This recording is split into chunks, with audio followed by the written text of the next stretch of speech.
თავისუფლების მოედანზე 7-3 წვევამდელმა ფიცი დადო. თბილისის გარდა წვევამდელებმა ფიცი დადეს ისტორიულ ადგილებზე სამეგრელოში, იმერეთში, კახეთში, შიდა ქართლში და მცხეთა-მთიანეთში. საზეიმო ცერემონიაში თავდაცვის ძალების სხვადასხვა ქვედანაყოფი მონაწილეობდა. სამხედრო მოსამსახურეებმა წაიკითხეს ჯარისკაცის მრწამსით. სიმღერის ჩონგური საქართველოს ფონზე საბრძოლო თვითმფრინავებმა გადაიფრინეს. ამ წუთებში კი თავისუფლების მოედანზე მოქალაქეები სამხედრო ტექნიკას ათვალიერებენ. ნინო არღლიანი გვერდდება პირდაპირ ეთერში თავისუფლების მოედნიდან.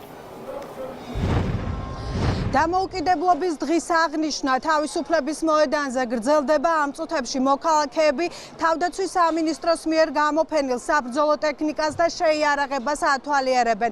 მანამდე კი აქ დედაქალაქის მთავარ მოედანზე გაიმართა მთავარი ღონისძიება, რომელიც სწორედ 26 მაისს და ქვეყნის დამოუკიდებლობას მიეძღვნა. წელსაც ყველაზე ემოციური იყო ფიცის დადების ცერემონია. 7-3 წვევამდელმა 6 სხვადასხვა ლოკაციაზე დაიფიცა, რომ საკუთარი სიცოცხლის ფასად დაიცავს ჩვენი ქვეყნის დამოუკიდებლობას და თავისუფლებას. არანაკლებ ემოციური იყო ჯარისკაცებისგან ჯარისკაცების მწამსის მოსმენა.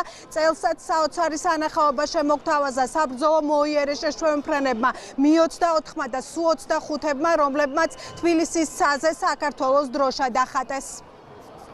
ჩემთვის ძალიან ემოციური და მნიშვნელოვანი დღე არის 26 მაისი, როგორც ქართველისთვის, ისევე როგორც საქართველოს თავდაცვის ძალების ჯარისკაცისთვის, რადგან დღეს საქართველოს დამოუკიდებლობის დღე არის და ორმაგად უფრო მნიშვნელოვანი არის და ემოციური, რადგან დღეს ჩვენ თანამებრძოლებთან ერთად დავდეთ სამხედრო ფიცი და აწუყა შევედით თავდაცვის ძალების ოფიციალურად რიგებში. ჩემთვის ძალიან დიდი პატივი არის, ძალიან გამიხარდა რომ მომიწია 26 მაისის ფიცის დადება. ძალიან დიდი мотиваცია მომცა რომ გავუგზავნო თავდაცვის შეიარაღებული ძალების მსახური და თვითონ ფორმის ტარებაც ძალიან დიდი საპატივცემულო საქმე არის. დღეიდან ჩვენ უკვე თავდაცვის ძალების ჯარისკაცები ვართ და საქართველოს შვილები ვქვია. 7-3 წვევამდელმა დადო სამხედრო ფიცი და შეუერთდნენ თავდაცვის ძალების სხვადასხვა საბრძოლო ქვედანაყოფებს. პირველ რიგში ულოცავ მათ ჯარისკაცების რიგებში ჩაწერას და თავდაცვის ძალების დიდ ოჯახში გაერთიანებას და უსწრებს წარმატებებს. საქართველოს 21 ქალაქსა და მუნიციპალიტეტში გამოფენილია თავდაცვის ძალების შეიარაღებაში არსებული შეიარაღების ტექნიკის და აღჭურვილობის სხვადასხვა სახეობები. მოსახლეობას აქვს შესაძლებლობა მოვიდეს, გაეცნოს, დაათვალიეროს და გადაიღოს ჯარისკაცებთან ერთად სურათები. ულოცავ კიდევ ერთხელ ჩვენი ქვეყნის მოსახლეობას საქართველოს დამოუკიდებლობის დღეს. ეს დღე ჩვენია და ერთად ვიზეიმოთ. ღონისძიების ოფიციალური ნაწილის დასრულების შემდეგ ჩვენ შესაძლებლობა ჰქონდა გავსაუბრებოდით საქართველოს პრეზიდენტს და პირველ ლედის. ისინი საქართველოს მოქალაქეებს ულოცავენ ქვეყნის დამოუკიდებლობის დღეს, თავად პრეზიდენტმა კი ყურადღება ეროვნული ინტერესების დაცვაზე გაამახვილა. მიხეილ ყაველაშვილი ამბობს, რომ მნიშვნელოვანია, რომ ყველამ სწორედ საქართველოს ინტერესებით იმოქმედოს. ყველასთვის განსაკუთრებული დღეა თითოეული მოქალაქისთვის და მინდა რომ ის ოცნებები, რაც აქვს თითოეულ ჩვენს მოქალაქეს, ასრულებული იყოს ძალიან მალე.